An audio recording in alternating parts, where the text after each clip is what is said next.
Anzac Park. Just about to walk through that. Anzacs, of course, being the Australian and New Zealand Army Corps that went ashore at Gallipoli in the First World War and then fought in Egypt and Palestine and on the Western Front. It's a nice, flat, rolling walk. It wasn't just the First World War. We've got three little memorials there. We'll go up and have a closer look. This one here is about Korea. Those of you that don't know about Korea might remember the TV show MASH, or even the film. But, Australians, of course, were in there.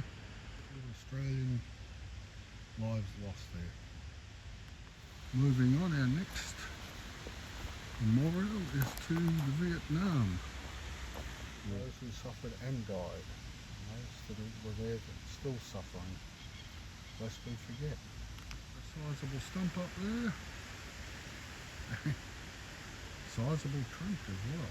Memorial is Dakota Corner, tribute to all those Australians who served in the New Guinea campaign, 42 to 45. The New Guinea campaign was where the Japanese were first defeated, despite what the Yanks will tell you about Coral Sea. Interesting entrance way. You can do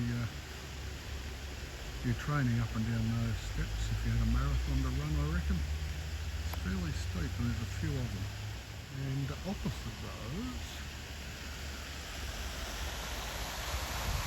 is your fountain. Sizable fountain. This one's a little bit hard. It's Prisoners of War Garden. 8,000 who never returned. Mostly they were captured by the Japanese and tortured. But as we zoom back, it's quite a stark, barren garden, which sort of seems appropriate for what was done to those men and women. Perhaps a more uplifting memorial to those who died as prisoners of war against the Japanese. Placed here by the 2nd 40th Battalion Association. Not in flower at the moment, the larger trees, magnolias I think, but the azaleas are Gallipoli. Now this tree here, there was a famous battle, a place called Lone Pine, and this is one of the many trees around Australia that are growing from the seeds from that pine. A view of it. It was planted in 1990, so it's had 35 years of growth. 1990 being the 75th anniversary of the landing at Gallipoli in 1915. This is a memorial to an earlier conflict. Memory of Tasmanian soldiers of the 3rd Battalion District who gave their lives for the Empire in South Africa. Lest we forget indeed. As you can see, a slightly different slouch hat there, but ubiquitous short magazine Lee Enfield 303 chambered rifle that was standard up until probably the 50s, certainly all the way through Korea for the Australian Army. Gallipoli Lone Pine behind. The rest of the Anzac Park is dedicated to a children's playground, which is a nice combination. And we'll follow this path up and around under the bridge. So it's a nice easy walk. I recommend it for most people. There will be some ups and downs as we get further along, but it's not so bad now. It's the end of Anzac Park on this stage of the walk. We'll keep moving. A couple of pigeons standing guard on the bridge, which I think was built in about opened in 2011. Quite a big, impressive, hopefully flood-free bridge. A few more pigeons, and in the background, not sure if it's a yacht club, but it's certainly the wharf. Let's wander around and have a look. You can see we'll go around a curve, and we are starting to climb a little bit before dropping down to the wharf facility. The river there out to the ocean, a couple of boats tied up at the wharf. He's placing Ulverstone at the centre of the universe. You'll notice the bottom there Shrine of Remembrance Clock Tower, 600 metres up the road. We might get to that. It's in Press Function Centre. I've been to a 50th birthday party in there. Quite a nice space. And of course, there's public facilities. For those who didn't realise, nice message on the inside of the toilet. From the back of the wharf building, the walkway continues up and over the hill a little bit. Before we get past there, at this end of the wharf building, the wharf is the pier. There's basically a bar in there, which is quite pleasant. Reasonably famous seafood restaurant. Not sure what's going on with it. It did have some issues during lockdown and just after.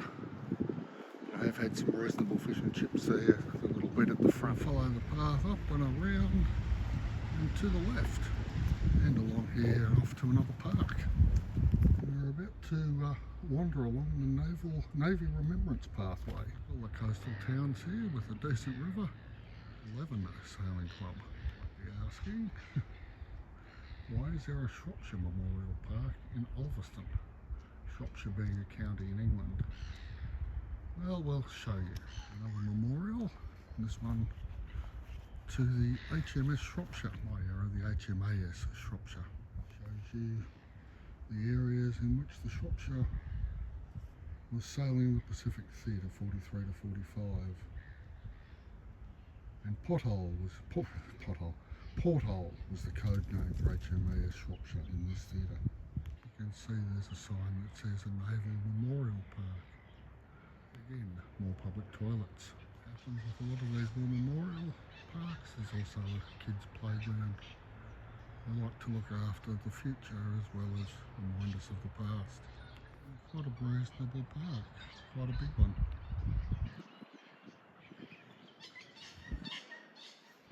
Back to where we started. As you can see, quite a solid paved pathway, ideal for wheelchairs and for those a little bit unsteady on their feet.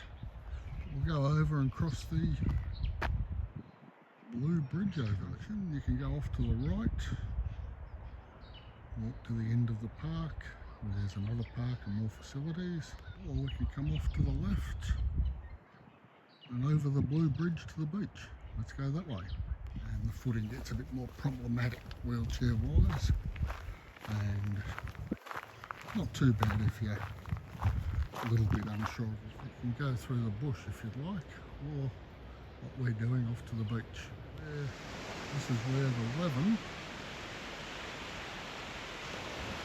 hits West Street. There's a its way in, it's a bit noisy.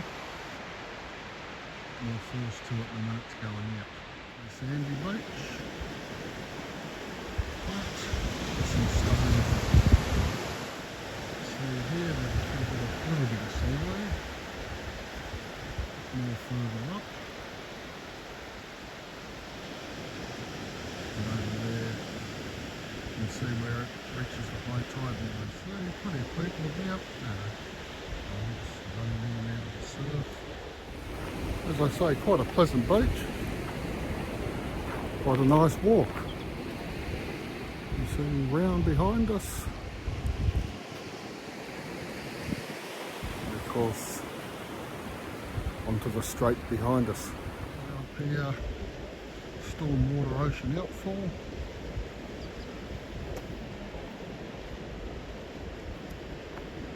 All the excess rainwater gets driven off into the ocean. And behind that, sort of stairs to escape. Not stairs, a ramp. To take us to a little bit of scrub and then to a car park. You can see. And that's the road we're going to take back into town. Dinosaur themed playground up there. It's called Robin's Nest Playground. Because right next door, that large stadium there, the home of the Ulverstone Robins. Local football, they consider a fearsome animal, the robin, but as drawn there, just in time for World War II. And This is Leven Park, home of the Ulverstone robins. Still wandering along on your way into town. We have our electric coaster bikes, trucks, rather.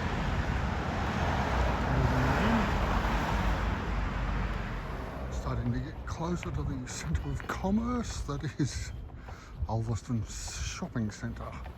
Spring definitely comes earlier on the coast than it does at home.